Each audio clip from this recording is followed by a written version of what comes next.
Hello! Or maybe I should speak Finnish. You're just nodding, you can talk, you know. Moi! Me ollaan täällä viehättävästi McDonaldsin kahvilassa.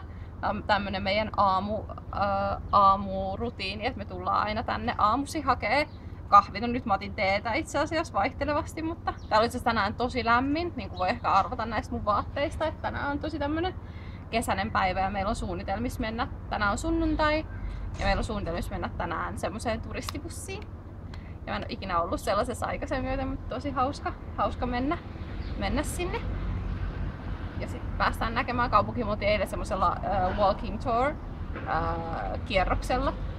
Ja lähdettiin siitä kesken pois, kun mun rupesi ahistaa niin paljon, kun menin kertomaan, että mä tykkään Harry Potterista. Niin aina jos sitten, täällä on sellaisia Harry Potter-paikkoja, mä puhun niistä myöhemmin.